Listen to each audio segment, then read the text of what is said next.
Guys, इस real horror story को शुरू करने से पहले मैं आपको ये कहना चाहता हूँ कि इस स्टोरी की एंडिंग बहुत ही भयानक और दिल दहला देने वाली है।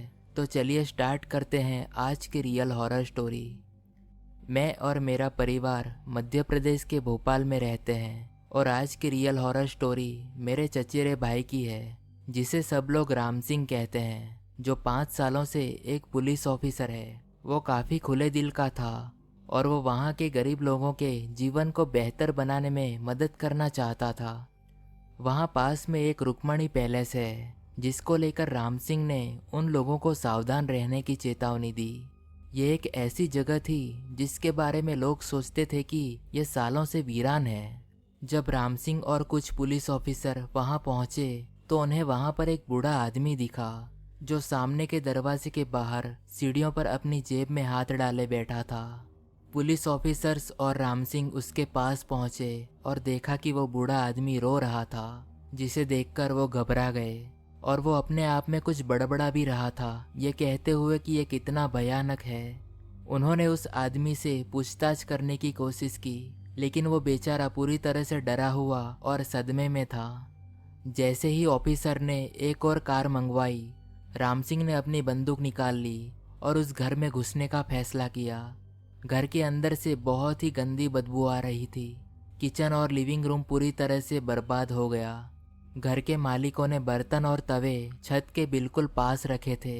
वहाँ टेबल पर खाना था जो खराब हो गया था।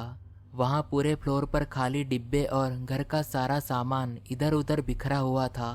बहुत ही घिनौना दृश्य था। राम सिंह ने जोर से पुकारते हुए कहा कि क्या यहाँ कोई है, लेकिन कोई जवाब नहीं मिला। राम सिंह के दिल की धड़कनें तेज हो गई और पसीना छूटने लगा।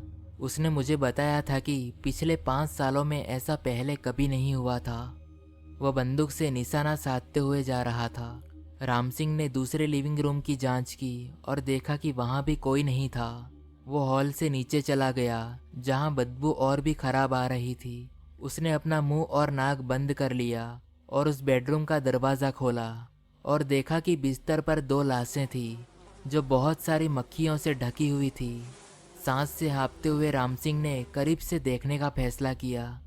उसने कहा था कि मेरे इस फैसले की वजह से मुझे आज भी पछतावा होता है।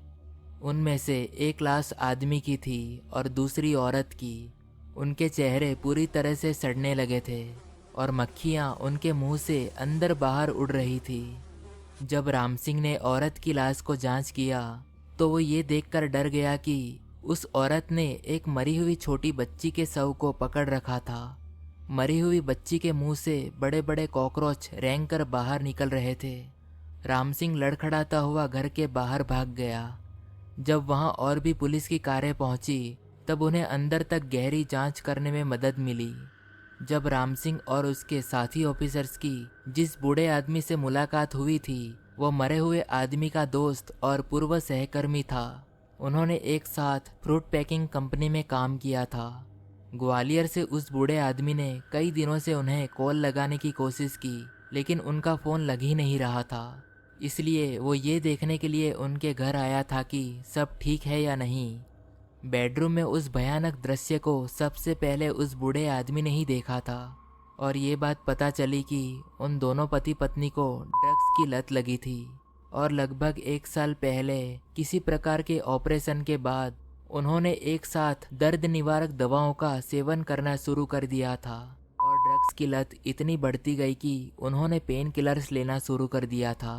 उनकी बच्ची, जो 2 साल से भी कम उम्र की थी, जिसकी पर्याप्त देखभाल नहीं होने की वजह से मौत हो गई थी। जब पति पत्नी को अपनी बच्ची की लाश मिली तो वो पूरी तरह से टूट गए और उन्होंने खुद को खत्म करने का फैसला किया। पोस्टमार्टम से पता चला कि दोनों के शरीर में बहुत ही ज़्यादा मात्रा में ड्रग्स थी। राम सिंह अभी भी पुलिस में है, लेकिन उस केस के बाद से उसने बहुत ज़्यादा शराब पीना शुरू कर दिया। उसकी थेरेपी चल रही थी और थोड़े दिनों बाद वो शराब कंट्रोल करने में सफल रहा। लेकिन कभी कभार जब हम मिलते हैं और इस केस के बारे में बात करते हैं तो वो कहता है कि उसे अभी भी उस आदमी के बच्ची की लाश के बुरे सपने आते हैं और उसके बुरे सपने में वो बच्ची अभी भी रोती रहती है।